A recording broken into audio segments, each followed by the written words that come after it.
Adelante, por Ok, favor.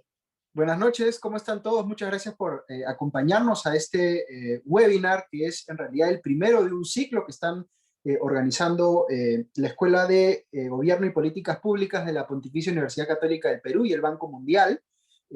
Son una serie de webinars en las que vamos a hablar sobre cómo repensar el futuro del Perú y que se dan en un contexto bien interesante. Estamos, por supuesto, entrando en las celebraciones del Bicentenario y que nos llevan a pensar en todos los retos, los desafíos que tenemos hacia adelante como país y por supuesto estamos también en plena etapa electoral, ¿no es cierto? Con ya la primera vuelta a poquitas semanas, entonces es una oportunidad también para hablar un poquito sobre la agenda o los temas que debieran estar dentro de las prioridades de quien termine asumiendo el gobierno en el siguiente mandato.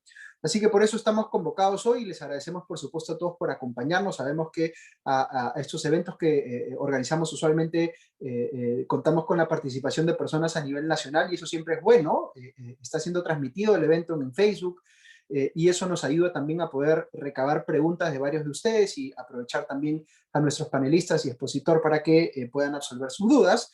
Pero vamos a empezar de una vez con la programación de hoy. Quisiera invitar a Giselle Romero de la Escuela de Gobierno de la Universidad Católica para que nos dé unas palabras de bienvenida. Adelante, Giselle. Gracias, Augusto. Bueno, nada, para nosotros como Escuela de Gobierno es un placer estar con nosotros, estar el día de hoy, ¿no es cierto?, con tan distinguidos panelistas, ¿no es cierto?, todos muy diversos, digamos, en sus miradas sobre el Perú, justamente porque digamos, momento de plantearse, ¿no?, más aún en el contexto electoral, cuáles son las prioridades de política pública para el siguiente quinquenio, ¿no?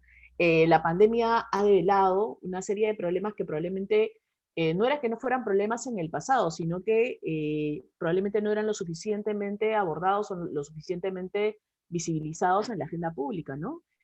Por ejemplo, todo lo referido al tema del arreglo institucional del sistema de salud.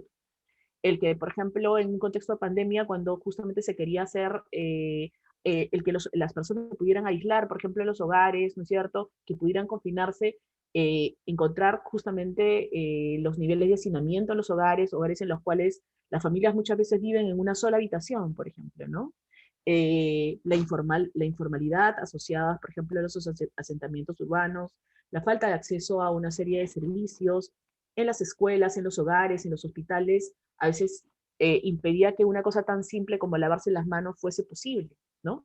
No era que antes estos problemas no existieran, sino que han sido visibilizados más por la pandemia, ¿no? La brecha digital, que claramente afecta, por ejemplo, que un programa como Aprendo en Casa se pueda desplegar, digamos, completamente, también, digamos, se visibiliza con la pandemia más todavía, ¿no es cierto? Pero sin embargo, ¿cómo priorizar? Porque tenemos, digamos, una serie de aspectos a resolver. También tenemos un problema vinculado a lo institucional. Los mecanismos de representación están siendo los adecuados, ¿no es cierto? Para poder justamente incorporar estos temas en la agenda pública, ¿no es cierto? Están siendo tomados en cuenta por los sectores políticos o no. La dimensión, además, subnacional, ¿no? La pandemia la hemos abordado desde una mirada nacional, pensando que la forma de abordarla era desde esa mirada, pero nos hemos dado cuenta claramente que ha sido, digamos, insuficiente, ¿no? Muchos aspectos de logística, digamos, muy fina, tenían que ser abordados desde los gobiernos subnacionales, desde los gobiernos regionales, los gobiernos locales, pero sin embargo el rol que se les ha dado no ha sido necesariamente, en este caso, también un actor, digamos, como el de actor protagónico en este proceso, sino que muchas veces un actor que acompañaba las decisiones que se tomaban desde el nivel nacional.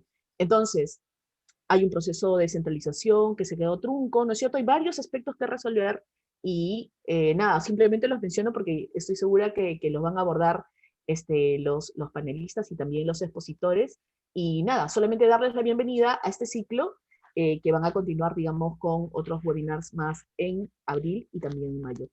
Bienvenidos todos. Muchas gracias, Giselle.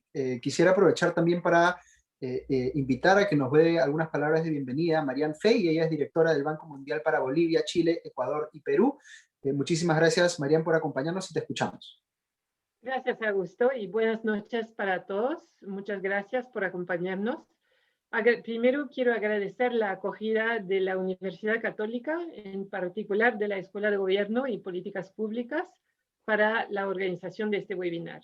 También doy la bienvenida a nuestro destacado panel, Eduardo Dargent, Jean-Paul Benavente, Carolina Trivelli, Diego Macera y claramente Augusto en la moderación.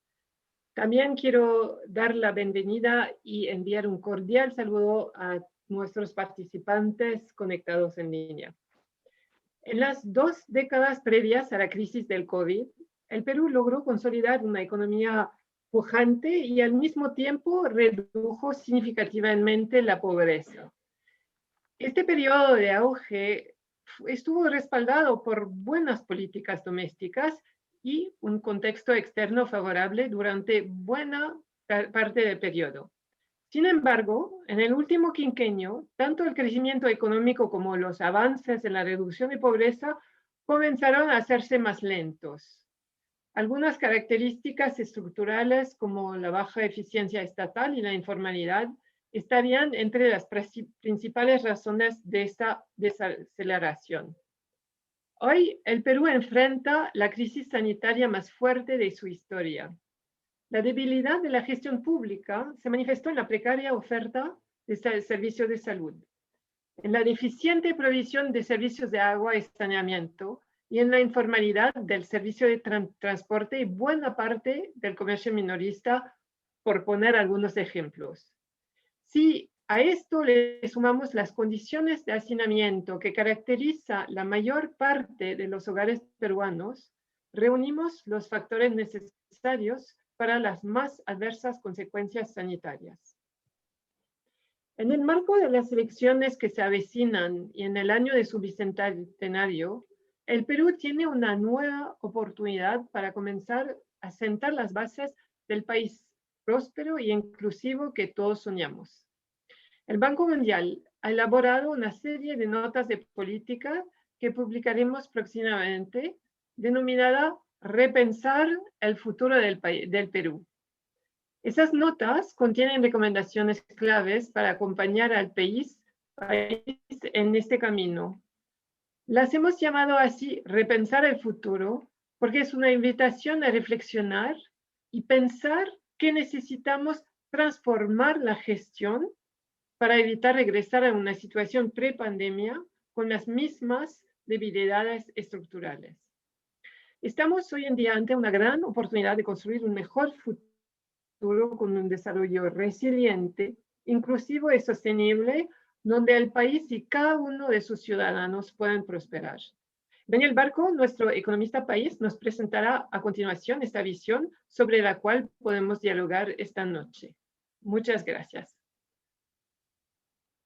Muchas gracias, Marian, y gracias, por supuesto, a la Escuela de Gobierno y Políticas Públicas de la Universidad Católica del Banco Mundial por habilitar estas conversaciones que son tan importantes. Y sin más, quisiera darle la bienvenida, por supuesto, a Daniel Barco. Ya lo presentó Marian, él es economista del Banco para Perú, y quisiéramos aprovechar para escuchar la presentación que él nos va a hacer esta tarde, que está titulada Debilidades estructurales y prioridades de política para el siguiente quinquenio. Te escuchamos, Daniel. Muchas gracias, Augusto. Es un gusto estar aquí. Buenas noches, estimados panelistas. Buenas noches, estimados asistentes. Sin más, a ver, creo que estoy... sí me pueden escuchar, ¿verdad? Sí te escuchamos, Daniel. Ah, perfecto. Sin más, me gustaría pasar en materia, ¿no? Me gustaría entrar en materia inmediatamente. Como bien explicó Marian, nosotros hemos preparado estas notas de política en la cual nosotros hacemos un breve diagnóstico y efectuamos recomendaciones acerca de los grandes retos de desarrollo peruano, ¿no? Y lo que nosotros hemos visto es que en los 18 años previos a la pandemia, el desempeño económico de Perú fue bastante bueno, ¿no? Sin embargo, es conveniente diferenciar entre periodos, ¿no? Entre el año 2002 y el 2013, el Perú creció a una tasa espectacular de 6,1%. Para tener una idea por qué esta tasa es tan buena, en 12 años, creciendo al 6,1%, un país puede duplicar su PBI, ¿no? Entonces es una tasa muy buena. Y detrás de este crecimiento tan bueno había factores domésticos favorables, factores domésticos buenos, como por ejemplo la estabilidad macroeconómica, la apertura comercial y financiera, la garantía de las inversiones privadas. Todos estos factores muy positivos y que sostenían en alguna medida esta tasa. Pero también había factores externos bastante favorables, ¿no? Y principalmente ahí el crecimiento de los precios del cobre, que se expresaron en que el precio de las exportaciones peruanas subía a una tasa de 12,3% anual promedio durante ese periodo, una tasa bastante alta, ¿no? Entonces, este contexto era también favorable, el contexto internacional. Y lo que vemos es que en los 5 años siguientes, entre el 2014 y 2019, repentinamente la tasa se desacelera a prácticamente la mitad. ¿Y qué es lo que había pasado? Lo que pasó fue que el contexto externo pasó de ser favorable a ser menos amigable, ¿no? Los precios del cobre empezaron a corregir, la tasa de crecimiento de los precios de exportación empezó a caer a un ritmo de 1,5% anual. Esta tasa de 3,1% no es la tasa a la que aspira el país. Para hacernos una idea de por qué digo que es baja, creciendo a esta tasa nos tomaría 80 años en alcanzar el PBI per cápita de Chile, ¿no? Claramente esto no es la tasa de crecimiento a la cual aspira el país. ¿Y por qué? ¿Por qué existen estos frenos, digamos, al crecimiento del Perú? Nosotros encontramos que el país tiene dos debilidades estructurales principales. Uno, la baja eficiencia estatal. Y dos, la informalidad, ¿no? Y de estos pensamos que la baja eficiencia estatal inclusive es el origen de muchos de las deficiencias, de las penurias que sufren muchos peruanos y en general el país. La baja eficiencia estatal tiene una expresión, se expresa en dos elementos muy importantes. Uno, una regulación compleja, costosa y excesiva en muchos casos. Y por otro lado, una provisión deficiente de servicios públicos. Estos dos factores hacen que producir, emprender, innovar para los ciudadanos sea muy costoso. Y por lo tanto, solamente unas pocas empresas pueden superar estos obstáculos, estas barreras que se forman, mientras que la mayor parte de peruanos, ¿no? Y en particular el 75% de la fuerza laboral, se ve empujado a operar en la informalidad, ¿no? Principalmente en emprendimientos unipersonales o empresas muy pequeñas que están enfocadas sobre todo en la sobrevivencia y donde por lo tanto digamos, el espacio para aplicar nuevas tecnologías, para innovar y para ser más productivo es muy estrecho. En ese contexto, pues la productividad de este sector informal que es tan grande es bastante baja, lo cual limita, por lo tanto, el crecimiento económico. Y vemos, por tanto, las tasas tan bajas de crecimiento que hemos visto en los 5 años previos a la crisis, ¿no? Además, hay un mecanismo de retroalimentación entre estos dos factores, ¿no? Porque este crecimiento económico limitado y además la cultura de evasión e ilegalidad que genera la informalidad repercute en una baja recaudación fiscal. Y por lo tanto, esta baja recaudación fiscal también genera poco espacio para poder proveer servicios públicos, ¿no? Y se da justamente este círculo vicioso. Además, estos dos factores, la baja eficiencia estatal y la informalidad, tienen otros efectos sobre la sociedad peruana. Hay dos sobre los cuales me gustaría llamar la atención. El primero de ellos es la desigualdad, la gran desigualdad. Aquí vemos en el lado izquierdo la desigualdad que se genera, por ejemplo, en el mercado laboral. En particular, los salarios promedios del segmento formal son 2,5 veces el salario promedio de los trabajadores informales, ¿no? Esto genera una desigualdad muy grande. Además, las empresas formales se concentran sobre todo en Lima, ¿no? Y eso genera también una desigualdad geográfica. En el gráfico de la derecha vemos que, juzgando por el índice de desarrollo humano, la calidad de vida en una región como Huancavelica es menos de la mitad de la calidad de vida que se puede alcanzar en Lima. Y esto tiene que ver, evidentemente, está muy correlacionado con los PBI per cápita. ¿Por qué? Además, porque el Estado no es eficiente en generar una suerte de igualación en la provisión de servicios públicos entre regiones. Principalmente porque la descentralización no tiene un buen diseño y no está permitiendo atenuar estos efectos geográficos. Para hacernos una idea de lo grave que es esta diferencia, ¿no? La diferencia en índice de desarrollo humano que hay entre Lima y Huancavelica es similar a la diferencia que hay entre Estados Unidos y Haití. Eso es bastante grande. Lamentablemente es una situación que hemos normalizado en el país, pero que en verdad debería causarnos escándalo. El otro factor o el otro efecto que generan estas deficiencias estructurales es alentar la corrupción, ¿no?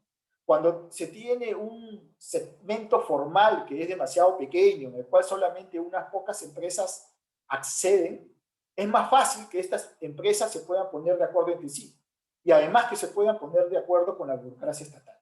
Además, toda esta segmentación de la sociedad pues genera toda una cultura de privilegio que vimos claramente, por ejemplo, en el caso de Batunagay, ¿no? Entonces, estas debilidades también tienen que ver con la corrupción, al alentarla. Y en esta situación nos agarra la crisis del COVID en el año 2020, ¿no? Como bien dijo Giselle en la presentación, no es que las debilidades que se hicieron tan evidentes durante la crisis no estaban, ya estaban ahí. Simplemente durante la crisis se hicieron más evidentes, se hicieron más nítidas, ¿no? La informalidad en el transporte, la informalidad en el comercio minorista, la informalidad también para las viviendas, que se traduce en gran hacinamiento, ¿no? Entonces, todos esos factores incrementaron la tasa de contagio en el Perú. Y además, ante esa demanda por servicios de salud, los ciudadanos se enfrentaron con que el Estado tenía gran precariedad para poder proveerlos, ¿no? Los servicios de salud eran bastante limitados. Al inicio de la crisis del COVID, habían camas UCI solamente en un número de 650 en todo el país, ¿no? En un país de 32 millones de habitantes eso es demasiado poco, ¿no? Inclusive ahora, cuando hay cerca de 2.100 camas UCI, eso sigue siendo demasiado poco para una población de 32 millones de habitantes y además en la emergencia que estamos pasando. Entonces, en este contexto, el gobierno se vio inducido a decretar una cuarentena bastante estricta, bastante generalizada y también muy prolongada. Esto tuvo, además, efectos económicos bastante graves, ¿no? Y en verdad, además, la cuarentena tuvo un efecto bastante limitado en poder detener los contagios, ¿no? Ahí, bueno, podemos conversar probablemente largamente acerca de cómo estuvo enfocado esta estrategia de contención. A mí me parece que se tuvo un foco equivocado, ¿no? Las cuarentenas ponen excesivamente el foco en no salir, cuando en verdad el foco debería estar en no tener contacto entre las personas. Y acá en el Perú, lamentablemente, hay lazos barriales y lazos comunales bastante fuertes, en los cuales puedes caminar apenas 100 metros y tener muchísimas amistades, muchísimas personas a quien visitar. Entonces, aparentemente estás no saliendo, pero las posibilidades sociales son muy altas. Y por otro lado, esta cuarentena tan estricta, prolongada y generalizada generó también una caída del producto bastante alta, ¿no? Con repercusiones, evidentemente, sobre el desempleo y sobre los ingresos de los ciudadanos, de los cuales hasta ahora no nos recuperamos. Este contexto, además, en el cual hay una tan baja eficiencia estatal, estas debilidades estructurales que empujan a los ciudadanos, además, a operar fuera del segmento formal, genera una gran desconfianza en los ciudadanos, ¿no?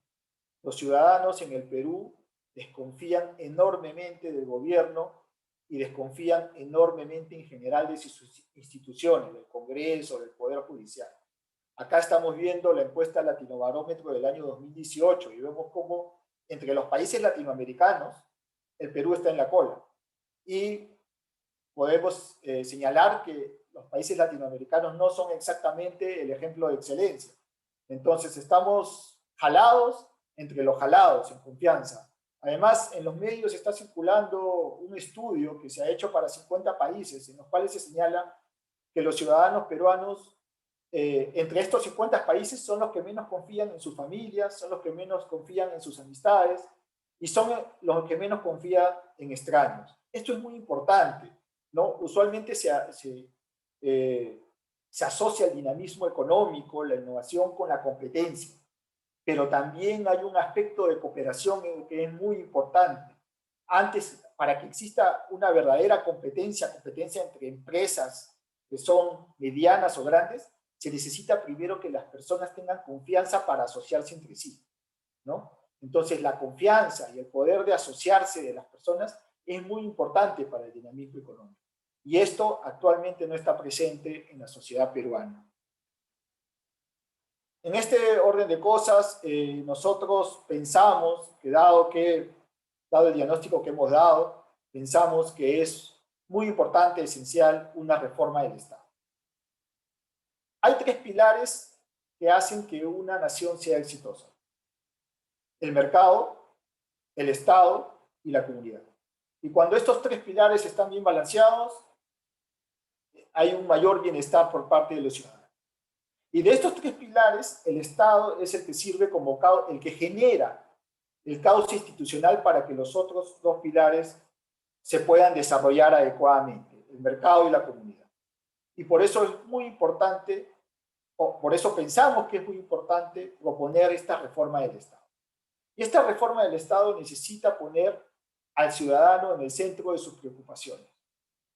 Y debe responder al ciudadano a través de 3 objetivos. El Estado, en primer lugar, necesita responder asertivamente a las necesidades de los ciudadanos. Segundo, el Estado necesita promover el acceso al desarrollo de todos los ciudadanos. Y tercero, el Estado necesita facilitar los emprendimientos productivos. Ahora vamos a explicar un poco qué significa cada uno de estos objetivos que debería tener la reforma del Estado. Un Estado que responde asertivamente a las necesidades de los ciudadanos es un Estado que sabe responder a los choques de corto plazo, ¿no? A los choques por precios internacionales, a las fluctuaciones que se dan en la producción, en la economía, a los choques también quizás por pandemias, por ejemplo, como el caso actual. Y para eso el Estado necesita ser flexible. Y ahí yo creo que hay una gran falla del Estado. Hay una ilusión muy perniciosa en el Estado, que es la ilusión del control, ¿no? El Estado peruano se ha puesto demasiadas reglas a sí mismo, inclusive, que lo paralizan, de tal manera que no permiten actuar con flexibilidad frente a estos choques de diferente naturaleza.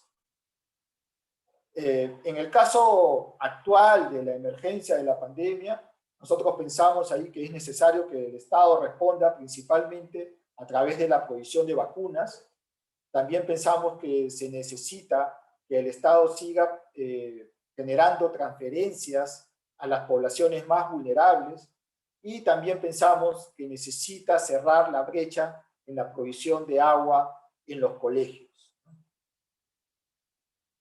Un Estado que responde asertivamente, además, a las necesidades ciudadanas, en el contexto actual necesita apoyar la reactivación económica, ¿no?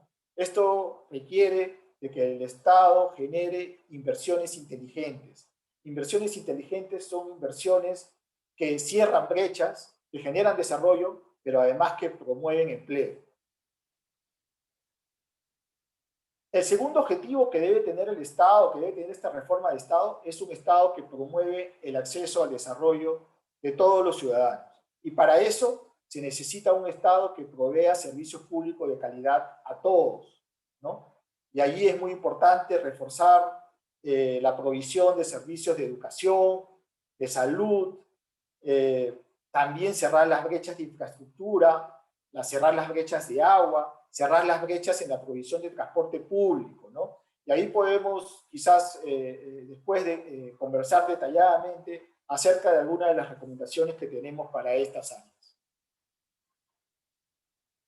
Finalmente, un Estado que facilita emprendimientos productivos, que es el tercer objetivo que debería tener la reforma del Estado, es un Estado que, por ejemplo, promueve la formalidad, ¿no?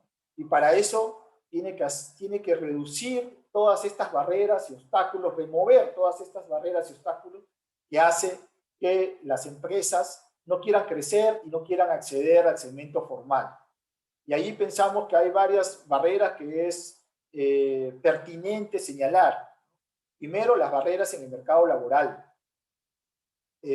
Las empresas se ven desalentadas a contratar formalmente ante las distorsiones que existen en el mercado laboral. En particular, tres distorsiones importantes existen en el mercado laboral.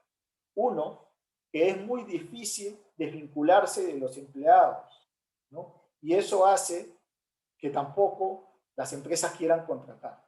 Segundo, existe un salario mínimo bastante alto en relación al promedio o a la mediana de salarios de la economía. Eso perjudica sobre todo la contratación de los trabajadores con menos habilidades. Y tercero, existen costos no salariales bastante altos, ¿no? Que tienen que ver con las contribuciones a la salud, por ejemplo, o los pagos de otros ítems no salariales como la CTS. Por otro lado, otro aspecto importante para reducir la informalidad es la armonización del sistema tributario, ¿no? Hay una diferencia, hay un salto demasiado grande que las empresas tendrían que dar si es que quisieran pasar de un régimen simplificado al régimen general. Entonces es necesario que ese salto se reduzca, ¿no? Tanto unificando y haciendo que los regímenes simplificados funcionen mejor, pero también simplificando el régimen general. Hay que recordar que el objetivo que se tiene de formalizar es el de hacer que las empresas crezcan, sean más innovadoras y generen más productividad. Y otro aspecto importante de la formalidad es la regulación general y las trabas burocráticas que pone el mismo Estado, ¿no? Y ahí es muy importante el papel de Indecopi. En verdad, Indecopi ha estado cumpliendo un papel bastante destacado. Entre el año 2017 y el año 2018 ha removido cerca de 9.000 barreras burocráticas. Sin embargo, Indecopi no tiene el poder para remover las normas que generan esas barreras burocráticas. Entonces, es muy importante seguir empoderando a Indecopi y, en particular, darle más autonomía. Además, Indecopi podría cumplir funciones adicionales, como por ejemplo la de realizar el análisis de impacto regulatorio de las leyes que se dan, pero para eso necesita tener autonomía, para que no se genere ninguna suspicacia acerca de los dictámenes que den. Para finalizar, les quiero decir de que, digamos, esta reforma del Estado que proponemos es bastante amplia y de alguna manera abrumadora, ¿no? Y por eso queríamos señalar algunas acciones que consideramos que son clave post pandemia. Uno, cerrar la brecha de agua y saneamiento en colegios públicos y postas. Segundo, facilitar el acceso a Internet de calidad en todo el territorio. Tercero, promover el empleo productivo en el corto plazo, como les decía, a través de estas inversiones públicas inteligentes. Pero también necesitamos eliminar las distorsiones que limitan la contratación del empleo formal, no solamente removiendo las distorsiones que mencionamos en el mercado laboral, sino también removiendo todas las distorsiones o todos los obstáculos que hay para aperturar, para operar empresas, ¿no? Porque solamente se va a crear empleo sosteniblemente cuando permitamos que hayan empresas privadas. Cuarto, promover el crecimiento de empresas, justamente, simplificando los regímenes tributarios. 5, aumentar las inversiones gracias a una mejor gestión de riesgos e impactos ambientales y sociales. Actualmente la regulación para cuidar los impactos ambientales y sociales es muy engorrosa y muchas veces no cumple realmente sus objetivos, ¿no? Entonces es necesario simplificar esta regulación para poder facilitar inversiones en muchos sectores. Sexto, fortalecer la descentralización. Esto es muy importante para que la provisión de bienes públicos en la cantidad y calidad adecuada llegue a todo el territorio, ¿no? Actualmente, como les mencioné, hay una gran diferencia geográfica en cuanto a la calidad de vida, y eso tiene que ver con la provisión de bienes públicos, que es también bastante desigual en el territorio. Y allí pensamos nosotros que es necesaria una descentralización fiscal, un rediseño de esta descentralización, que haga tres cosas. Uno, clarifique las funciones entre los diferentes niveles de gobierno. Dos, fortalezca el nivel intermedio de gobierno, que son los gobiernos regionales y que puede ser articulador entre el gobierno central y los gobiernos locales. Y tercero, reformar el Foncomún y flexibilizar el uso del canon, ¿no? Hay mucha inequidad en los ingresos de los gobiernos locales y pensamos que una reforma del Foncomún que tome en cuenta las capacidades fiscales puede ayudar mucho en ese sentido. Finalmente, para poder proveer bienes públicos en la cantidad y calidad adecuada, también se va a necesitar mayores recursos fiscales, ¿no? Y ahí lo primero que pensamos es que el dinamismo económico es muy importante, ¿no? La primera vertiente es mayor dinamismo, mayor crecimiento va a generar mayores ingresos. Pero también es necesario complementarlo con otras medidas que tienen que ver con combatir la evasión fiscal, que es bastante alta, 34% para el IGB y 50% para el impuesto a la renta, y estudiar, analizar la reducción de algunas exoneraciones que podrían no estar cumpliendo los objetivos para los cuales se crean. Con eso quiero darles las gracias y bienvenidas las preguntas y también los comentarios de los panelistas. Gracias. Muchas gracias, Daniel. La verdad que muy interesante tu presentación. Me ha dejado especialmente conmocionado esta comparación que has hecho de la brecha de desarrollo humano entre Lima y Huancavelica y Estados Unidos y Haití, ¿no? La verdad que la comparación dice mucho, ¿no? Justo tenemos ahora la oportunidad de comentar tu presentación desde distintos ángulos, porque justamente tenemos un panel de lujo que va de alguna manera analizar lo que has presentado desde una óptica económica primero, luego desde una óptica institucional, luego desde una óptica de política social y finalmente desde una mirada más nacional, centralización en el país. Así que quisiera presentar a nuestros panelistas de esta noche. En primer lugar va a hablar Diego Macera. Diego es gerente general del Instituto Peruano de Economía. Luego va a hablar Eduardo Darayán, él es profesor del Departamento de Ciencias Sociales de la Pontificia Universidad Católica del Perú. Luego tenemos a Carolina Trivelli. Carolina es asesora en análisis estratégico de la Oficina Regional de la FAO para América Latina. Y finalmente tenemos con nosotros al gobernador regional de Cusco, Jean Paul Benavente, a quien le damos nuestros saludos y le agradecemos también por su participación. Así que tenemos una primera ronda de intervenciones iniciales de nuestros panelistas. Les voy haciendo notar que tienen la posibilidad de preguntar. Si están en la conversación por Zoom, pueden mandar sus preguntas por el chat de Zoom, y si están siguiendo la transmisión en Facebook, pueden mandar también por las redes sociales sus preguntas y vamos a tratar de trasladárselas a los panelistas y también, por supuesto, a Daniel. Así que empezamos con Diego. Diego, tus comentarios sobre la presentación de Daniel. Hola, muchas gracias Augusto, muchas gracias Daniel, al Banco Mundial, a la Católica por la invitación. Encantado de estar acá, de verdad.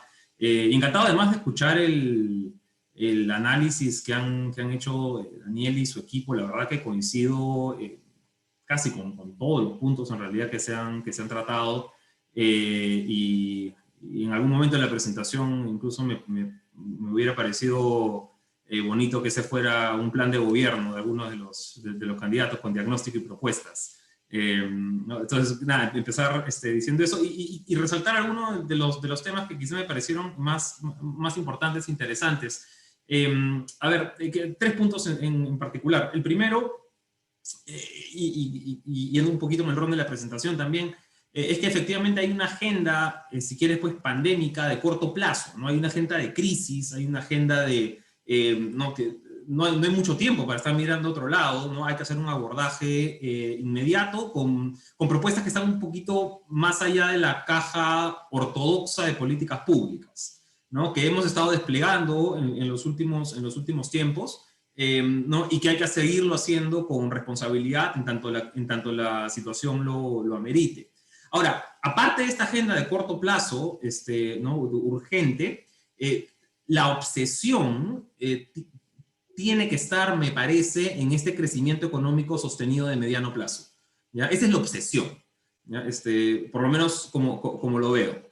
Un crecimiento sostenido de 4 o 5%, ¿no? Por los niveles de PIB per cápita que tiene el Perú, ¿no? De 4 o 5%, los siguientes 20 o 30 años, nos pone al otro lado, ¿no? Y ese es el crecimiento que nos va a permitir pagar todo lo demás, ¿no? ¿No? Va a ser muy difícil financiar buena parte del resto de la agenda, ¿no? Si no tenemos este crecimiento económico sostenido de mediano y largo plazo, que es al final de cuentas, ¿no? Esto, ¿no? Decía Krugman con la productividad, ¿no? Es al final de cuentas casi lo único que termina importando cuando miramos el largo plazo. Entonces, ¿cómo sentamos las bases, las semillas de ese crecimiento? Es la pregunta central. Ahora, el segundo punto, y acá para entrar a uno de los elefantes en la sala, ¿no? Este crecimiento tiene que venir con una mejor estructura de protección social para la población, ¿no? Una estructura de protección social efectiva y masiva, ¿no? No tenemos que dejar de hacer política, y es parte, creo que, del problema, no tenemos que dejar de hacer política siempre para esta minoría formal dependiente, ¿no? Tenemos esta obsesión, ¿no? Un poco en el corte OIT, si quieres, ¿no? Que con el trabajador formal que está en su oficina o en la fábrica, ¿no? De 8 a 5 de la tarde, y tiene que tener este tipo de características, con este tipo de beneficios, y hemos diseñado una estructura de salud, una estructura de protección al desempleo, la estructura principal de pensiones, ¿no? Alrededor de este trabajador prototípico, que en el Perú es la minoría. ¿No? Entonces, el resultado es que terminamos sin proteger, ¿no? Sin darle protección social a la gran mayoría. Pero, por supuesto, parte de la estrategia pasa por, ok, ¿cómo ampliamos las fuentes de financiamiento para poder tener protección social a las personas que no están en una planilla? Y también pasa por lo que decía al comienzo, ¿no? Parte de esto lo vamos a tener que pagar a través de impuestos. Y en ese punto quiero hacer una mención a lo que dijiste tú sobre las empresas y el tamaño. O sea, si a mí me dijeras un solo problema económico que tenemos que resolver en el Perú, yo te diría que tenemos a muchas personas trabajando en empresas muy pequeñas y de baja productividad, ¿ya? O sea, si me dijeras, tienes que resolver uno y me apuras, te digo ese. ¿Ya? Tenemos más o menos 2/3 de la población trabajando en empresas de menos de 10 trabajadoras, poco productivas, informales, sin acceso a capital, sin acceso a financiamiento, ¿no? Y por lo tanto con poca posibilidad de mejorar calidad de vida. ¿No? En estimaciones que hicimos en el IPE hace poco, precisamente con la OIT, calculamos que la productividad de un trabajador de una microempresa es unas 6 veces más chica que de una empresa grande. ¿No? Por supuesto que uno podría decir, esto es papas con camote, ¿no? Uno es capital, no tiene capital, ¿no? Hay cosas muy distintas, ¿no? Pero eso te debería dar por lo menos una primera aproximación de cómo redunda eso en capacidad obviamente, capacidad adquisitiva, y también la capacidad de financiarte una protección social efectiva. Y entonces, si me dijeras, ese es un problema central, y coincido absolutamente en que se tiene que atacar también con un combo, ¿no? Acá no hay una bala de plata, ¿no? Acá hay un combo en el cual tenemos que pensar de tributario, de laboral, de administrativo, ¿no? De acceso a financiamiento, ¿no? Y que no es fácil, y la verdad es que no hemos todavía inventado la pólvora de cómo hacerlo, pero hay una ruta que está más o menos clara, ¿no? Que incluye muchas de estas características que menciono. Y ya para ir terminando, sé que solamente tengo 5 minutos, el último, y que también es el otro gran elefante en la sala, y que creo que es el punto central de la presentación que hicieron, es la reforma del Estado, ¿no? Ese es un tema absolutamente medular, ¿no? Que tenemos un Estado igual, con una capacidad instalada para invertir de 30.000 millones de soles, no importa lo que hagamos, no importa el presupuesto que tengamos aparentemente, seguimos con esa capacidad instalada de inversión, ¿no? Y con eso no podemos cerrar brechas. Y de hecho ya suena disco rayado a veces, ¿no? Pero el giro tiene que estar en que el Estado sirva al ciudadano y no el viceversa, ¿no? O sea, ese es el mantra que estamos repitiendo en los últimos 10 años y todavía parece que no cala. Y ahí la descentralización tiene que funcionar para servir a las personas, ¿no? Tiene que funcionar para representarlas y tiene que funcionar para cerrar brechas, ¿no? Al ciudadano no le importa en realidad si la posta se la puso el el de salud, o el MINSA, o el distrital, o el provincial, o el regional, da exactamente igual al ciudadano. La cosa es que la posta esté equipada y funcione y tenga el médico. Entonces, ese enfoque de cierre de brechas al ciudadano, ese es el enfoque central y alrededor del cual se ordena el Estado. ¿No? El ciudadano no se tiene que ordenar alrededor del Estado, es al revés.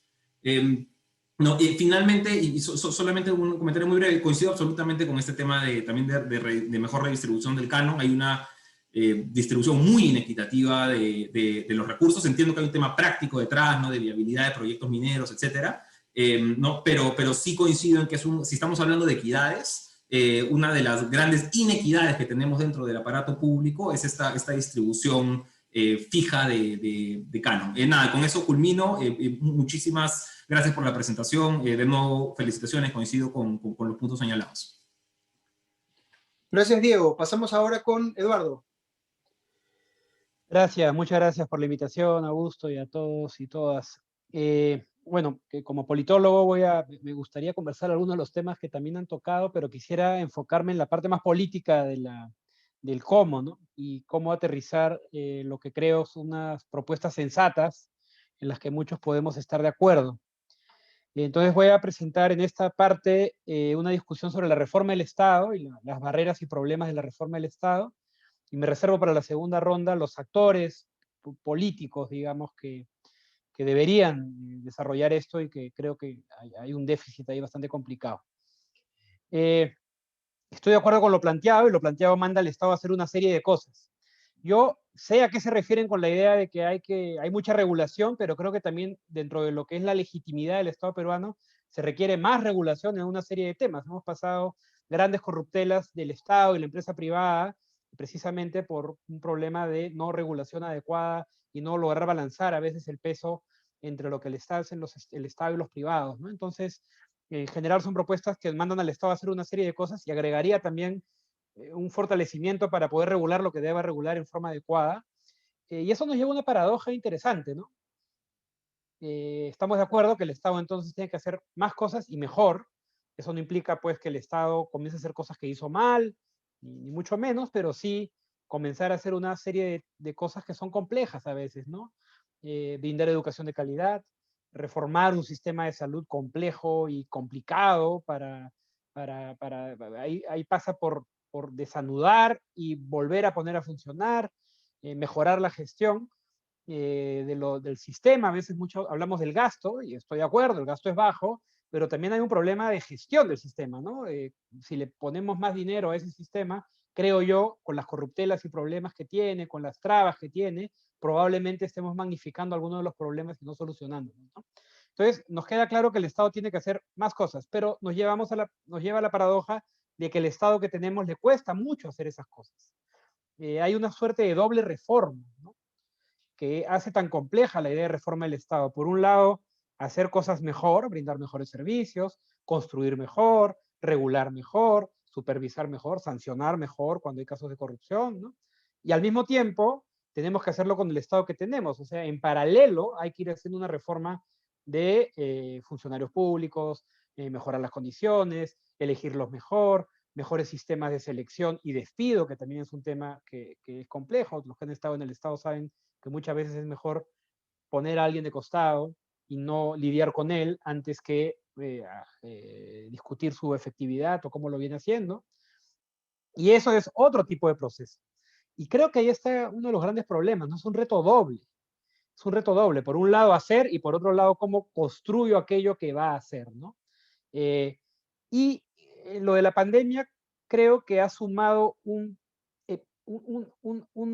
peldaño más abajo, ¿no? Como que estamos en una cueva y se ha hecho un hueco más, ¿no? Que es el siguiente. Todos éramos conscientes que con lo que había antes de la pandemia, habían un montón de déficits, problemas, temas de visión, ¿no? Era complicado, estábamos estancados. Pero creo que la pandemia le ha sumado el debilitamiento del Poder Ejecutivo, que algunos espacios de calidad, de eficiencia, que te sostenían ciertas reformas como la del servicio civil, que te ayudaban en ciertos temas para mantener ciertas estabilidades, que ayudaban a cierta regulación del MEF, de excesos en gastos, ¿no? Y que permitían negociaciones que muchas veces eran invisibles al ciudadano, pero estaban muy presentes, se han debilitado. Y ahora lo que tenemos es un ejecutivo cojo y un Congreso que ha entrado, alguna gente dice, no, pero está bien porque está representando y cuestionando temas básicos del modelo que no funcionaban. Yo creo que no es eso, es un Congreso que ha entrado a pelearse con las reglas de la economía, ha entrado a pelearse con ciertas cosas básicas. Y todo hace pensar que el próximo Congreso va a tener el mismo problema. Entonces, este contexto que nos lleva a un Estado que haga mejor las cosas, que a su vez tiene que ser reformado para poder hacerlas con un seguimiento, tiene ahora un contexto institucional donde a uno le espanta entrar al Estado, donde es más fácil que te acusen de corrupción, y de nuevo, está perfecto que acusen a mucha gente de corrupción que lo merece, pero ya es una especie de sensación, inestabilidad permanente y mucho debilitamiento de quienes supuestamente te van a proteger en tu función, ¿no? Entonces, creo que el reto que plantea el plan es enorme, para tiempos normales, pero ahora es todavía más grande. Y para no dejar la idea de que voy a hablar solo de problemas, al final tengo algunas ideas que pueden ayudar a esto, ¿no? Entonces, para la siguiente parte sí me gustaría hablar de los actores que deberían implementar un plan como este y un par de ideas de cómo se puede ayudar a que justamente no se pierda lo que es bueno y se avance en algunas cosas que son insuficientes. Gracias. Buenísimo, muchas gracias, Eduardo. Vamos a pasar ahora con Carolina. Gracias, Augusto. Gracias a la Escuela de Gobierno y al Banco Mundial por la invitación. Un gusto, como siempre, comentar. La verdad, Daniel, súper interesante la presentación y creo que todos coincidimos que una de las piezas claves de cualquier acción a futuro tiene que ser una reforma de nuestro aparato público, ¿no? Necesitamos un aparato público más eficiente, con más recursos, con capacidad de poner al ciudadano en el centro y de atenderlo con efectividad. Hoy día eso no necesariamente sucede. Sin embargo, antes de hablar de los temas más de política social, quisiera mencionar dos cosas que me parecen críticos y que tienen que ver un poco con lo que mencionaba tanto Augusto como Diego, ¿no?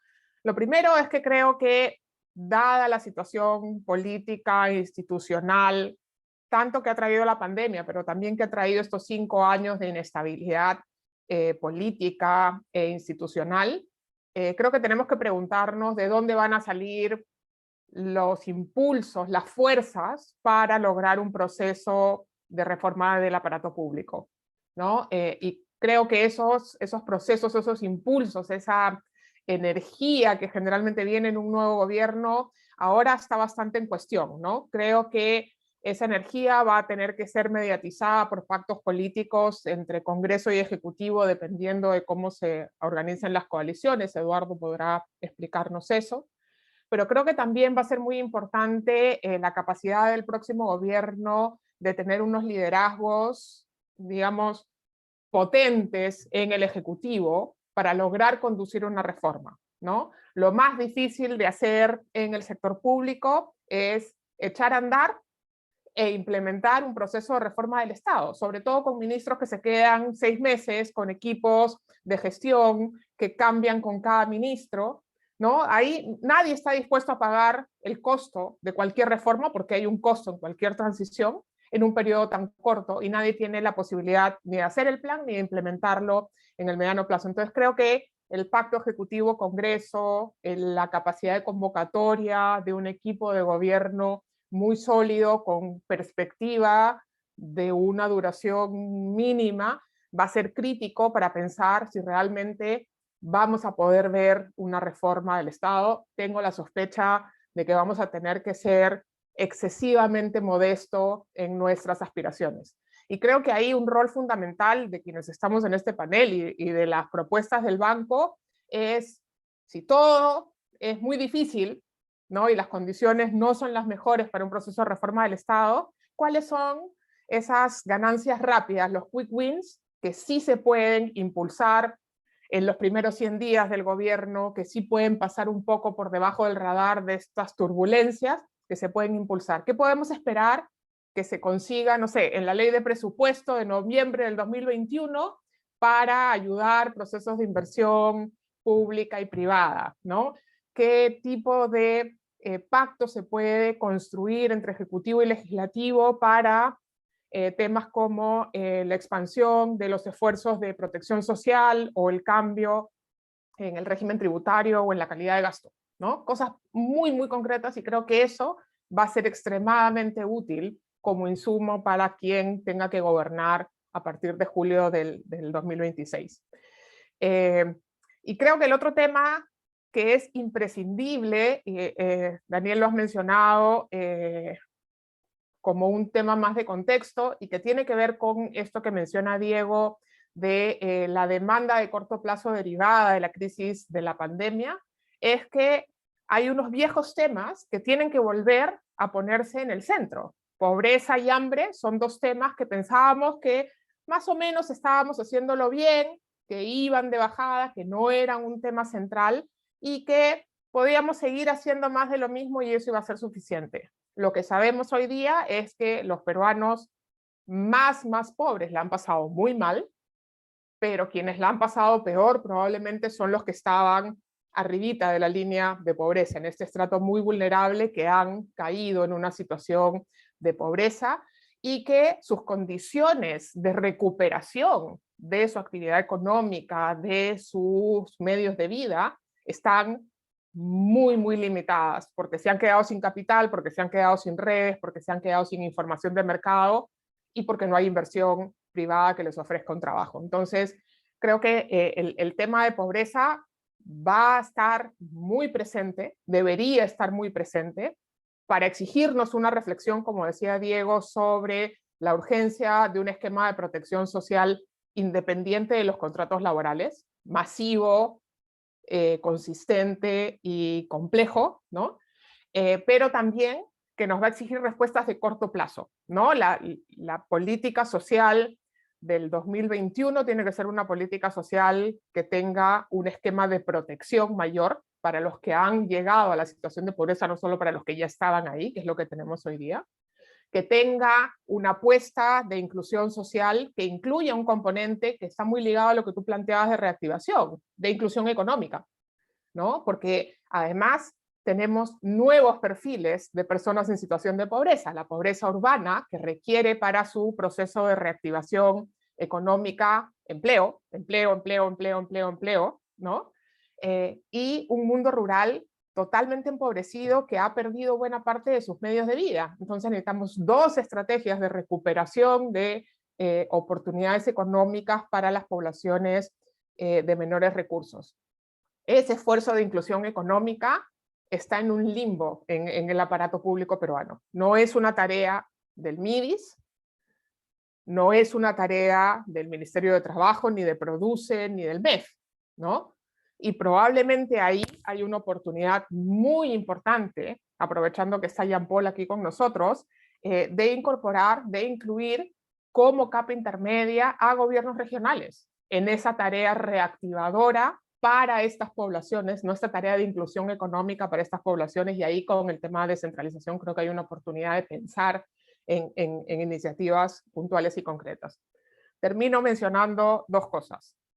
El hambre es una cosa que no habíamos sacado prácticamente de nuestras preocupaciones nacionales. Hoy día estamos regresando a situaciones de hace 10 años, 12 años, en temas de hambre y en problemas asociados a los temas de hambre, ¿no? Los problemas de malnutrición que tienen que ver con incrementos en tasas de desnutrición crónica, la pérdida de lo poco que se había avanzado en lucha contra la anemia, pero para eso más o menos tenemos un modelo que podemos recuperar. Más los otros problemas de malnutrición, sobrepeso, obesidad, ¿no? Que está creciendo rápidamente y que en momentos de crisis, ¿no? Aumenta muy rápidamente, que nos va a pasar una factura más adelante que no estamos pudiendo enfrentar. Hay un problema de hambre real. El estimado del PMA, del Programa Mundial de Alimentos, de septiembre era terrorífico.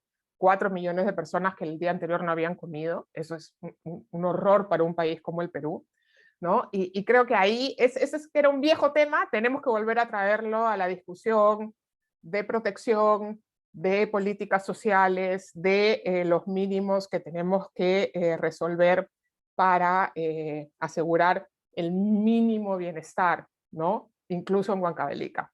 Y lo segundo que quiero mencionar para terminar es que estamos todos de acuerdo que queremos una economía más formal, eso sin duda, ¿no? Pero quizá también tenemos que comenzar a repensar lo que quiere decir ser formal, ¿no? Tenemos una formalidad que es muy legalista, que es muy asociada a una definición de formalidad que probablemente ya no se adapta a nuestro tiempo. Y creo que hay una oportunidad de pensar en esquemas de formalidad un poquito distintos que nos permitan llevar a una formalización de la economía sin que implique que hay que sentarse a trabajar a las 9, salir a las 5, marcar tarjeta o cosas así, ¿no? Creo que el tema, sin un cambio en la mirada de lo que quiere decir ser formal, ninguna reforma tributaria va a ser un insumo para crear más empleo, fortalecer la vida y el crecimiento de las empresas, ni nos va a permitir un incremento de ingresos fiscales más allá del crecimiento. Tu expectativa de crecimiento igual puede estar siendo generosa, ¿no? Y sin un crecimiento alto, sin ingresos tributarios, no van a haber recursos para hacer reforma del Estado y mucho menos para lograr llevar servicios de calidad. Un comentario del estribo, el tema del agua me parece fundamental y creo que tenemos que salir del discurso de solamente cerrar la brecha en acceso a agua, porque el principal problema que tenemos, sobre todo en las zonas rurales, es que el agua que llega a aquellos que tienen acceso es un agua que no está limpia, no es agua segura. Entonces, ahí, si vamos a dedicarnos al agua, dediquémonos bien para llegar y hagamos que no solamente 3% de los que tienen una conexión de agua en el mundo rural tengan agua segura, sino que sea el 90%, ¿no? Si ya invertimos en llevar el agua, que el agua llegue limpia, creo que es un imperativo que tenemos que exigirnos, ¿no? Entonces tenemos que hacer esa última milla en todas estas acciones que ustedes muy bien proponen y creo que todos estamos de acuerdo con ellas. Muchísimas gracias. Gracias, Carolina, y vamos a terminar esta primera ronda de intervenciones con los comentarios del gobernador Benavente. Adelante, gobernador. Gracias, Augusto. Un saludo a todos y a todas. Miren, yo quisiera ser más ambicioso y quisiera que planteemos una reflexión sobre esta reforma del Estado que tiene que ser también más ambiciosa. Y para eso creo que hay que plantearse algunas interrogantes. La primera es, ¿cómo ponemos al ciudadano al centro? La segunda, ¿cómo hacemos más eficiente el Estado? La tercera, ¿cómo genero mejor integridad y lucha contra la corrupción en la gestión pública? Y la cuarta, que iba con uno de los objetivos de la mano de cómo mejorar la gobernabilidad o la gobernanza, cómo hacer un Estado más asertivo. Entonces, creer en un Estado más asertivo, más descentralizado, más desconcentrado, implica realmente partir por algún modelo en el cual podamos discutir todos en esa reestructuración más efectiva del Estado y más ambiciosa. Entonces, lo que nosotros planteamos ahora es un modelo en el cual nos hemos acostumbrado a un reduccionismo del Estado y decimos pues que definimos a Estado como todo aquello que no es ciudadanía. Y creo que ahí está el primer error, porque tenemos que ver mayor participación, mayor involucramiento de la sociedad en las acciones del Estado. Y entonces, plantear un modelo vinculado a espacios de concertación que permitan trabajar de manera vinculante dentro del Estado todo el proceso de la cadena de valor público. Nosotros queremos implementar ciertamente este proceso en la medida en que la sociedad, los entes deontológicos, el sector empresarial y el Estado participen de manera armónica. Y para eso tiene que haber una reforma crucial en el Estado. Más allá de que haya contralorías, fiscalías, defensorías, necesitamos un sistema de integridad realmente definido, porque solamente allí vamos a lograr mayor eficiencia, solamente allí vamos a lograr mayor gobernanza y solamente allí vamos a lograr mayor confianza en la población. Y ese sistema de integridad pasa por entender 3 pilares. Uno de ellos, obviamente, vinculado a estos espacios, agencias regionales, consejos regionales, que permitan plantear la política pública a nivel de gobiernos intermedios, como el que ahora me honro en gobernar, y que entendemos que la salida para que podamos ser más eficientes implica compartir con la ciudadanía en una lógica de participación mucho más ágil. Se ha hablado mucho de presupuesto participativo, de una democracia participativa, pero esto tiene que encontrar aspectos mucho más vinculantes para mejorar la gestión pública. Cuando tienes un sistema de control agresivo, controlador, sancionador, y no realmente implementas un sistema de intervención, prevención, predictivo, vinculante, que permita hacer las acciones del Estado de la mejor manera, poco o nada vas a lograr. Y hablar de mejorar la inversión pública, hablar de romper estos círculos de pobreza, llevar el servicio al ciudadano, no va a poder ser factible si es que no se repiensa en un sistema mucho más vinculante. Entonces, creemos que estas agencias, estos espacios para dirigir políticas públicas, requieren, obviamente, de trabajar temas en los cuales no haya captura del regulador, temas en los cuales haya una validación de la acción pública que se está dando del gobierno de turno. Muchas veces te enfrentas a sindicatos, muchas veces te enfrentas a conflictos sociales, muchas veces enfrentas la posibilidad de impulsar, por ejemplo, una respuesta sanitaria al tema de la epidemia, pero obviamente tienes sectores que no quieren andar en la misma línea y por lo tanto requieres espacios que validen la política que estás implementando. Entonces, nosotros vemos esa necesidad y ese sistema de integridad como parte de este proceso. Además, estamos señalando que nuestra propuesta de hacernos más eficientes significa modernizar el Estado. Y esa modernización creo que es un proceso que ha quedado trunco. Y si vemos todo lo que se ha avanzado, con muchas leyes, como lo han dicho, con un marco normativo que nos asfixia y con temas en los cuales los funcionarios públicos ya tienen miedo hasta de firmar un proceso administrativo, un procedimiento, tenemos que agilizar, simplificar estos temas. Y esto pasa por entendernos nuevamente en esta lógica de gobernanza que estamos planteando. Yo veo los resultados. La reactivación económica tiene que ser mucho más ambiciosa también. Incluso nosotros hemos planteado y le hemos dado el nombre como una redención económica, porque tenemos que salvar, tenemos que cambiar aquello que se está haciendo mal. Y obviamente la informalidad no es un tema estructural, pero también si hay informalidad es porque no está habiendo confianza, no está habiendo esa posibilidad de lograr atraer al ciudadano al servicio público, a la posibilidad de que sea parte del proceso.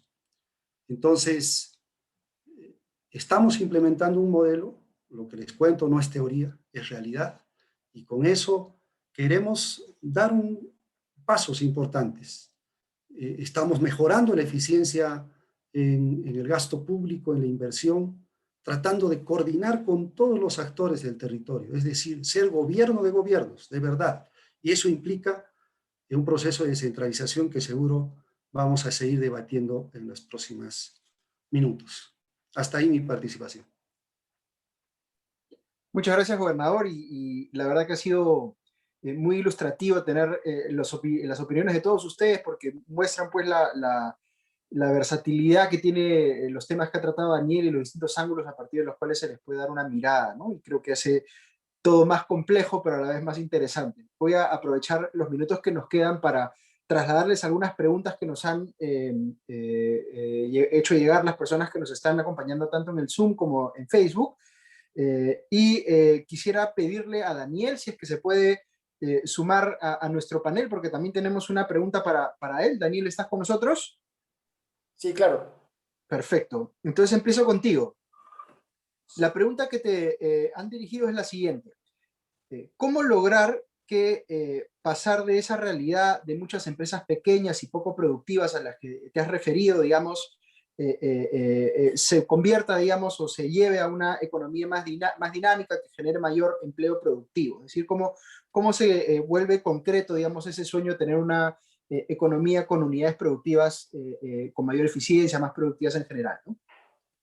Muchas gracias por la pregunta. Justamente tenemos una nota de política dedicada a la informalidad, y este jueves además vamos a tener una columna de Marianne en el Comercio acerca de este tema. Y ahí lo que explicamos es de que la informalidad es básicamente un problema de bajo desarrollo, ¿no? Son dos caras de la misma moneda. Lo que expresa la informalidad son estas limitantes al desarrollo que tiene Perú.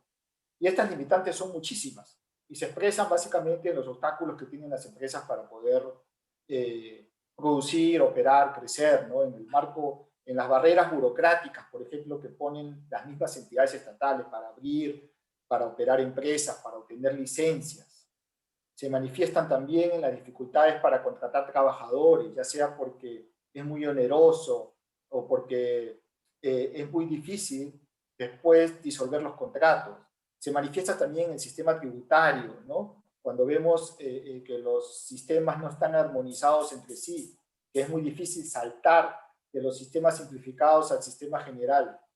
Se manifiesta también en el ambiente de negocios en general, ¿no? Cuando las empresas quieren ir a hacer contratos y tienen que pasar por el servicio de notarios, el servicio registral, que es tan caro, ¿no? Los notarios se autorregulan además en su número y eso hace que sean tan caros, no solamente para las empresas, para todos los ciudadanos. Se manifiesta también en la baja calidad del capital humano, ¿no? Cuando el potencial que tienen los trabajadores de generar productividad también es bajo. Y todo esto tiene como común denominador, pues, digamos, la mala gestión del Estado. Por eso nosotros pensamos que en el centro de resolver todos estos problemas está resolver justamente, mejorar la eficiencia y la eficacia del Estado, ¿no? Y para dar, nosotros en la nota damos algunas recomendaciones, ¿no? Y para dar algunos ejemplos, por ejemplo, en el caso de los notarios, nosotros pensamos que se tienen que sustituir estos concursos que se hacen, ¿no? Y que son convocados por los colegios de notarios por requisitos explícitos, claros, para acceder al servicio notarial, ¿no? En el caso laboral, lo ideal sería que se pueda desvincular a trabajadores por razones económicas, ¿no? Fácilmente, que las empresas puedan hacer esto. Si esto no se puede hacer, políticamente inviable, bueno, se puede optar también por flexibilizar los contratos temporales, ¿no? Aumentar las causales para contratos temporales, aumentar el plazo máximo que tienen las empresas para contratar temporalmente. También es necesario armonizar el sistema tributario, ¿no? Permitir que sea fácil este salto de pasar de los regímenes simplificados al régimen general. Además, se necesita unificar los regímenes simplificados. Hay 3 regímenes para pequeñas empresas, el RUS, el RER, el nuevo MIPE tributario, ¿no? Esto genera mucho arbitraje entre las empresas, y cuando uno ve, como dijo Diego, en el Perú hay muchísimas empresas pequeñas. El 95% de las empresas son pequeñas, y cuando uno ve cuál es el tamaño, están atomizadas al borde del umbral de estos regímenes. ¿Y por qué? Porque pasar, por ejemplo, del RER al régimen general implica, pues, pasar de pagar 5% por la utilidad a pasar al 29,5%. Además que aumenta toda la complejidad del tratamiento contable, ¿no? Entonces, esto tiene que ser solucionado. Y, evidentemente, mejorar la provisión de servicios públicos, ¿no? Las empresas, cuando quieren transportar sus productos, cuando quieren operar, se topan, pues, con un sistema de transporte, por ejemplo, o con puertos que no son necesariamente los más adecuados o que están muy lejanos a sus operaciones, ¿no? Y ahí, evidentemente, nuevamente, la gestión del Estado es muy importante, y eso es, pensamos, lo que tienen que mejorar, igual en el caso del capital humano, ¿no?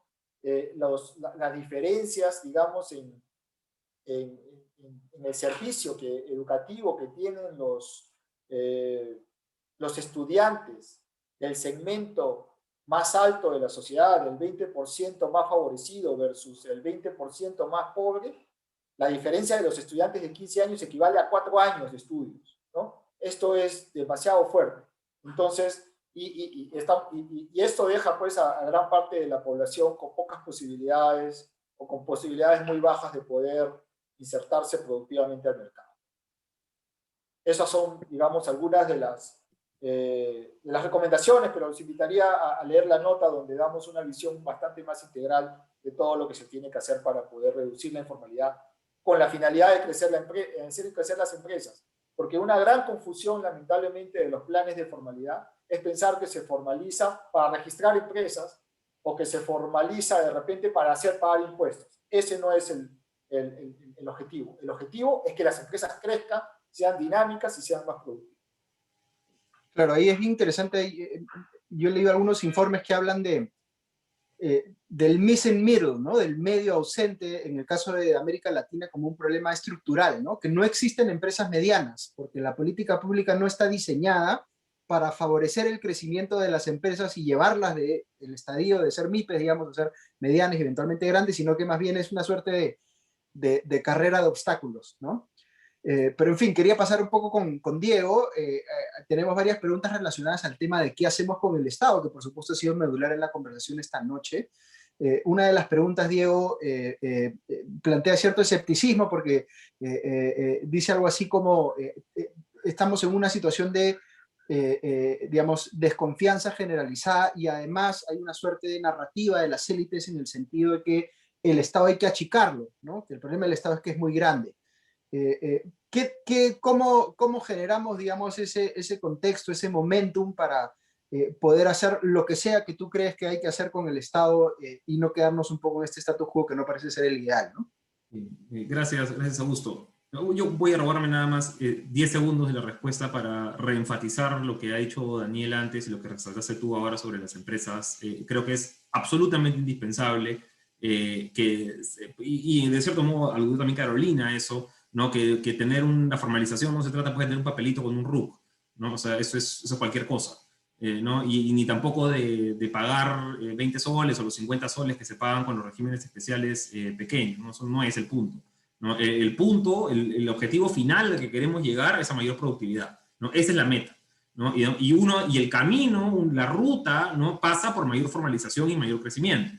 Entonces, si empezamos a ponerles obstáculos a las empresas para crecer, estamos no disparándonos al pie y estamos pensando en una formalidad de mentir. Bueno, solamente eso para redondear la idea anterior que me parecía muy, muy importante.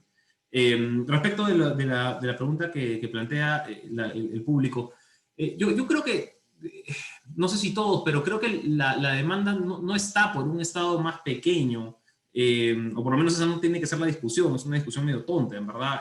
¿No? La discusión tiene que ser por un Estado más eficiente. No es un Estado más grande o más chico, no es un Estado que cumpla con lo que tiene que hacer. ¿Ya? ¿No? Y una vez que nos ponemos de acuerdo en qué cosa el Estado tiene que hacer, que yo creo que más o menos lo tenemos ya claro, ¿no? Hay algunos espacios de debate, ¿no? Pero digamos, más o menos está claro. ¿No? Y creo que todos también estamos de acuerdo en que con el 14% de presión tributaria no llegamos ahí. ¿No? O sea, creo que eso también lo tenemos más o menos claro, ¿no? Necesitamos una presión tributaria, no te digo pues OCDE, ¿no? No, pero sí de repente un poquito más alineada, pues, digamos, aspirando a lo que puede tener Chile, ¿no? Por lo menos para un mediano plazo.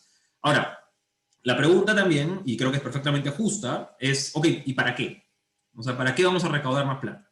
¿No? Porque, ojo, y acá poniéndome desde el otro lado, no cada sol que tú recaudas es un sol que le quitas a una familia o a una empresa, ¿no? O sea, la recaudación no es gratis, ¿no? O sea, esto es sacar de un bolsillo para poner en otro, ¿no? Entonces tú tienes que hacer el argumento, ¿no? Y tiene que ser un argumento real, ¿no? En el que este sol va a ser más eficiente desde un punto de vista social, ¿no? Y lo estoy recaudando de tal manera responsable, con los incentivos adecuados, lo estoy sacando de este bolsillo, ¿no? De tal modo que cuando lo use, ¿no? A nivel social esto va a ser más, no vamos a tener una mejor rentabilidad acumulada, ¿no? Y eso a veces no es tan fácil de demostrar. ¿No? Y tenemos que hacer ese caso para que los incrementos en recaudación digamos, no solamente funcionen, sino que sean además legítimos.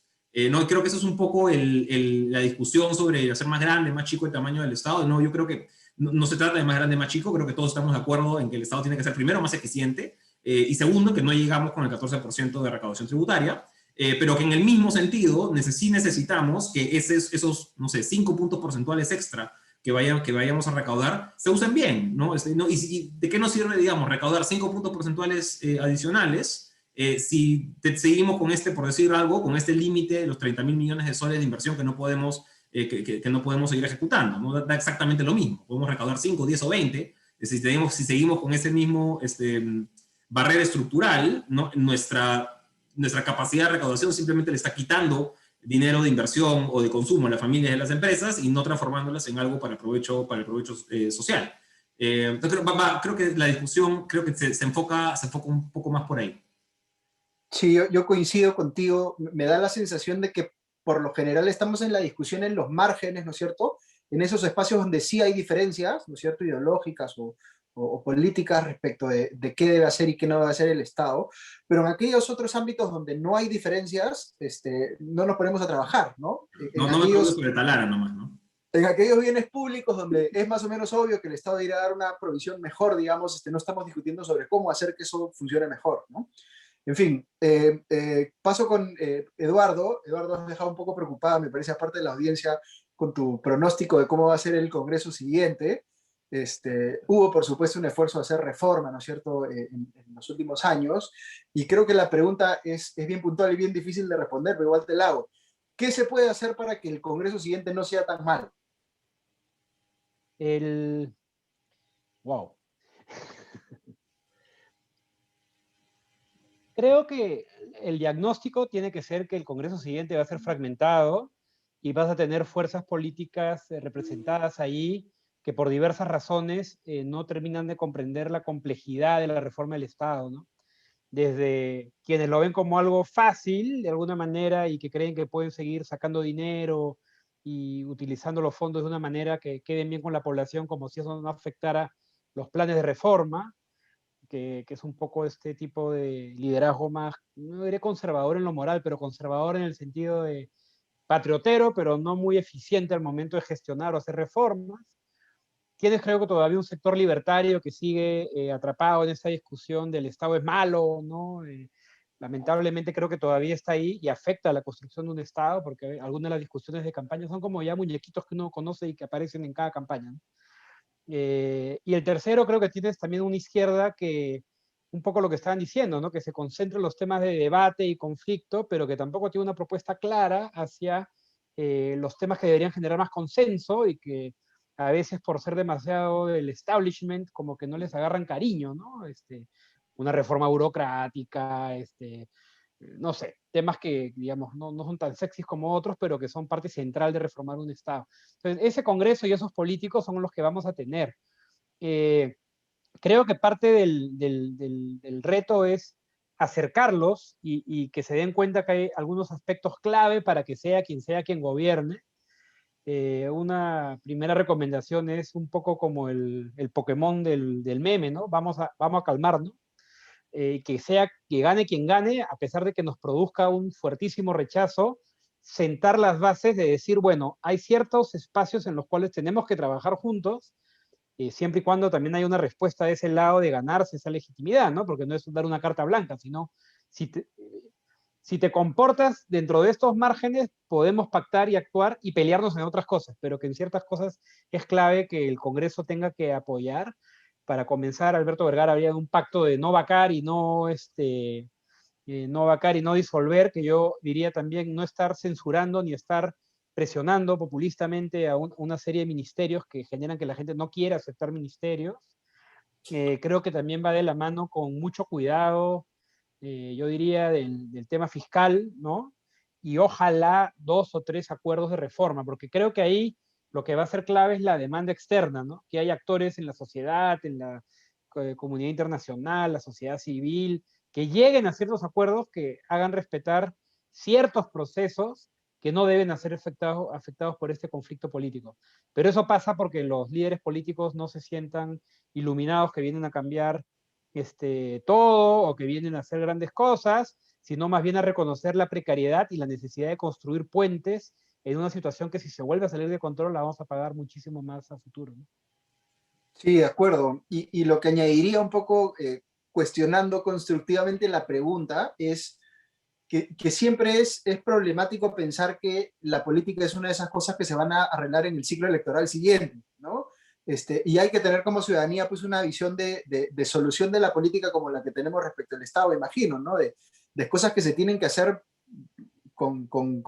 probablemente en varios ciclos electorales, en varios gobiernos, y que no hay que perder la esperanza, ¿no? Porque creo que mucha gente ya tiró la toalla respecto a la política, ya asumió que por ahí no va a venir nada bueno, y eso tampoco, por supuesto, no debiera ser la idea, ¿no? Voy a seguir con Carolina. Carolina, te preguntan sobre esta reflexión que tuviste alrededor del hambre y la importancia de retomarlo como parte central de la agenda nacional. ¿Qué recomendarías tú concretamente? Digamos, tú hablabas de quick wins, ¿no es cierto?, para que impulse el gobierno entrante en temas de desnutrición y anemia. A ver, yo creo que lo que tenemos que exigirnos como país es atender el problema del hambre. O sea, el hambre es un problema real que pensábamos que era un problema de un grupo minoritario y que ahora se ha vuelto el problema de un grupo no tan minoritario y además que es un problema que se ha complejizado. No es solamente falta de alimentos. Entonces no se trata solamente o de repartir alimentos, que probablemente haya que hacer para determinados grupos. No se trata de dar bonos y transferencias para que la gente pueda comprarse más alimentos, sino de realmente hacer una estrategia para enfrentar el problema de hambre, que quiere decir enfrentar la provisión y la accesibilidad a alimentos, pero no a cualquier alimento, ¿no? Tenemos que darle un doble clic y hacer que sean alimentos más sanos, más nutritivos, más eficientes, y para eso tenemos que trabajar desde el lado productivo. El grueso de los alimentos que consumimos los peruanos los produce la agricultura familiar de nuestro país, ¿no? Y tenemos ahí que hacer una inversión también porque tiene bajísima productividad, mal uso de sus propios recursos, etcétera, ¿no? Para que genere bienestar también a los productores, pero para asegurar un abastecimiento de esos productos a los precios correctos, en los lugares correctos. Hay muchas zonas del Perú donde no hay oferta suficiente de alimentos nutritivos, ¿no? Acompañado de los instrumentos de política que incentiven un consumo de alimentos adecuado, más eficiente, más sano en términos nutricionales, con diferencias para que los niños puedan comer aquello que tienen que comer en cada una de las etapas de desarrollo, y eso exige una política integral. Esa no es una tarea del Ministerio de Salud o del gobierno local o del gobierno regional, es una tarea del Estado peruano. Creo que el Perú ya tiene una experiencia a partir del programa articulado nutricional, de lo que ha sido la lucha contra la desnutrición, ¿no? Que el banco ha documentado bastante bien, que logró institucionalizar una respuesta a esos problemas. Creo que tenemos que volver a mirar eso y poner eso como una de las acciones, porque no podemos permitirnos que un país como el Perú haga que sus ciudadanos pasen hambre y estén malnutridos, ¿no? O sea, creo que eso debería ser uno de esos puntos en los que todos estamos de acuerdo. Y ese resultado, eliminar el problema del hambre, de la malnutrición, debería estar en la primera línea, que puede ser un tema cohesionador que sí permita articular al Estado. Ya hay instrumentos en el Estado peruano que pueden potenciarse y creo que ahí hay una oportunidad inmensa. Otra de esas discusiones, además, donde no parece haber discrepancia aparente, ¿no es cierto? O sea, ahí sector público, sector privado, academia, sociedad civil, todos debieran estar en buena disposición, digamos, para ver cómo aporta cada quien, ¿no? Vamos a terminar esta segunda ronda con una pregunta para el gobernador. Gobernador, la pregunta que se hace uno de nuestros participantes es ¿cómo se imagina usted el proceso de modernización del Estado desde la óptica de los gobiernos subnacionales? ¿Qué se puede hacer en ese sentido? Bien, ya lo dije, pero voy a poner un ejemplo. La idea de modernizar el Estado implica ver toda una cadena de valor pública. Una obra pública va a contribuir a facilitar infraestructura de soporte, entre otros, para crecer y para ser más productivos. Entonces, desde esa óptica quiero plantearles de que dentro de los procesos del Estado requiere generarse esto efectivamente como una cadena de valor, desde las especificaciones técnicas hasta la contratación misma. de ese proyecto o de esa compra del bien o servicio que se requiere. Y ese proceso pasa por mirar al Estado o al gobierno como una organización. Y al mirar al gobierno como una organización es convertir a los burócratas en gerentes. Y eso creo que hay una reforma que no ha logrado acabar del todo con este proceso de servir. Pero también es un complejo mundo político en el cual hay, digamos, participación y articulación de muchos actores en el territorio. Y por lo tanto también el gerente tiene que tener y tiene que ser político y lograr consensuar, negociar con los actores locales para que esto pueda procederse.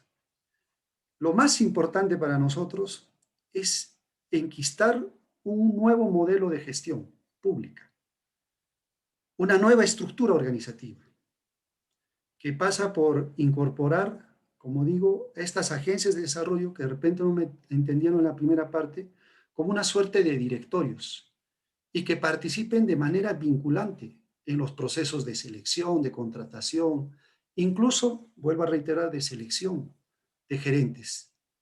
Para que, por ejemplo, cuando estoy teniendo un problema con una planta de fraccionamiento, para hoy que el gas y el GLP está caro en el Perú, hace rato yo podría implementar una planta de fraccionamiento en mi región. Pero para ello necesito especialistas. Convocar a esos especialistas van más allá de las posibilidades que me permite la administración pública y que sean parte de un seguimiento. Vuelvo a repetir esta palabra, de manera vinculante, que ayude y que permita canalizar, transparentar, agilizar los procedimientos.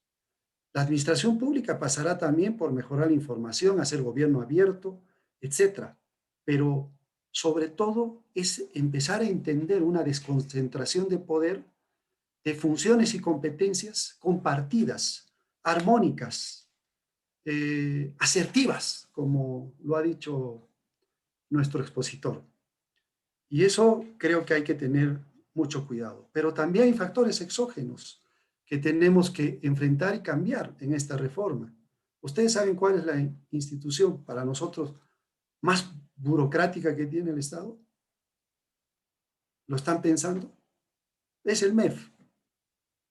Y allí encontramos muchas trabas para poder avanzar con ciertos procedimientos, InvierteP, entre otros, que condicionan, ni siquiera tipifican los territorios como para poder exigir parámetros o determinar muchas cosas que nos haga más eficiente, que nos dé infraestructura de soporte, que nos permita crecimiento, que nos permita luego productividad, que esa es la discusión.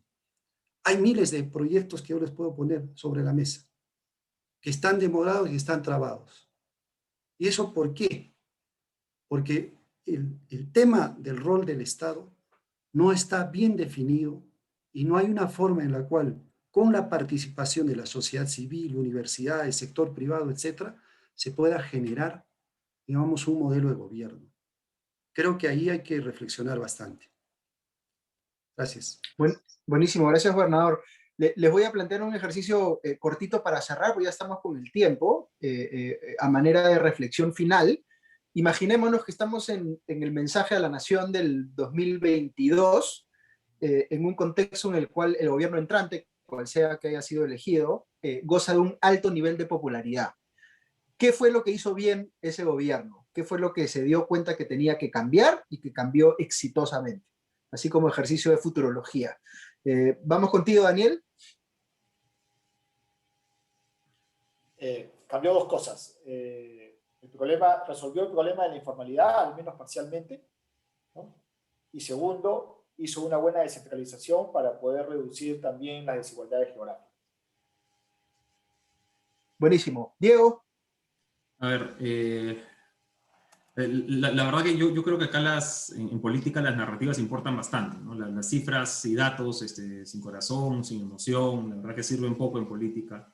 Había una congresista hace poco que en el debate de las AFP decía que hay que descartar los argumentos técnicos porque hay que dar espacio a los argumentos humanos, ¿no? Eso creo que ilustra bien el punto de la desconexión a veces en la que estamos, ¿no? Entonces, en este ambiente de crisis creo que es perfecto para las narrativas populistas. Y lo que tenemos que hacer es más bien convertir esta narrativa negativa, a veces derrotista, ¿no? y que ha hecho mucho daño, en algo que nos permita diferenciar soluciones de problemas, y diferenciar bien claro lo que ha servido de lo que no ha servido, que permita identificar bien cuáles son nuestras expectativas y por qué no se han cumplido o de quién depende que se cumplan, y no pues estemos arriesgando cada 5 años de tirar al niño con el agua sucia. Buenísimo. Eduardo. Que se recupere la confianza lentamente. Decía un alcalde de Villa El Salvador que quería incrementar el cobro de arbitrios, ¿no? Que había una especie de toma y daca, decía, paga arbitrios y hago obras cerca a tu casa, decía.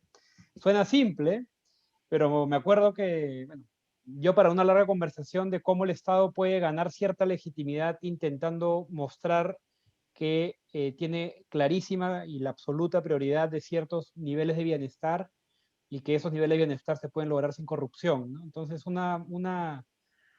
la capacidad de transmitir ese mensaje de que se ha trabajado por 5 años para suplir esos problemas, creo que sería un mensaje político bien potente en un país que pide a gritos legitimidad, ¿no? Carolina. A ver, yo por deformación sectorial voy a decir que lo que yo quisiera escuchar es que el MIDIS ha recuperado su sitial de líder en la política de desarrollo e inclusión social, tiene una nueva estrategia, desgraciadamente seguimos con la misma estrategia desde el 2013 en un contexto totalmente distinto, que tiene una nueva estrategia y que logra articular esfuerzos del Estado para asegurar protección, inclusión económica para los más pobres y vulnerables, y ha enfrentado el problema de hambre, anemia, desnutrición, malnutrición. Buenísimo. ¿Gobernador? Bien, como gobierno subnacional, yo entiendo de que ese gobierno exitoso es quien haya descentralizado verdaderamente al país, pero pensar en la descentralización como una reforma territorial, con centros magnéticos de inversiones y centros magnéticos de desarrollo. No solamente una descentralización administrativa o fiscal. Tenemos que equilibrar el territorio nacional, y si eso lo ha hecho, yo creo que la descentralización no solamente estará, como digo, en ese tema administrativo, sino más bien descentralizar significa el tema de salud, el tema de educación, como lo mostró el expositor en esas comparaciones que hace entre países. A ver, comparemos Lima con Cusco, con Huancavelica, y digamos, ¿cuál es el gasto en salud en Lima? ¿Cuál es el gasto en salud en Cusco o en Huancavelica? Entonces, empoderar a las regiones parece importante, pero más allá, como digo, generar centros magnéticos de inversiones y centros magnéticos de desarrollo. Gracias, gobernador. Yo solamente, si me permiten agregar una reflexión chiquita, a mí me gusta mucho, por supuesto, esta discusión alrededor de cómo reformar el Estado, pero lo que sí me parece a veces equivocado es que estamos, o hablamos de este tema como si estuviéramos reformando algo ajeno, ¿no? Como una suerte de institución que es distinta de nosotros, ¿no? Y finalmente el Estado somos todos nosotros, ¿no? Esta dicotomía forzada, me parece, por ejemplo, de poner de un lado al sector público, del otro lado al sector privado, como si fuesen cosas disociadas, ¿no? O entender a los ciudadanos como administrados, y no como parte de ese mismo Estado, ¿no es cierto? Me parece que son formas equivocadas de entender, digamos, esta discusión, ¿no? De plantear esta discusión, ¿no? Tenemos que reformarnos a nosotros mismos. El Estado finalmente somos todos en alguna medida, y de todos depende que estemos por lo menos involucrados en esta conversación, más allá de que tengamos capacidad de toma de decisiones directa, que por supuesto la tienen algunos de nuestros panelistas y expositores hoy, pero en general me imagino que muchas de las personas que han querido participar de esta discusión se sienten involucrados o comprometidos por este tema, y es momento no solamente de plantearlo de la boca para afuera, sino ver cómo nos involucramos, ¿no? Así que nada, muchísimas gracias nuevamente por la invitación a la Escuela de Gobierno de la Universidad Católica, al Banco Mundial, a nuestros expositores y nuestros panelistas. Ha sido una conversación bien interesante, y por supuesto seguimos pendientes de las siguientes sesiones, que me imagino van a estar igual de interesantes. Así que nada, que tengan todos buenas noches, y ya nos escuchamos pronto. Muchas gracias. Hasta luego. Muchas gracias.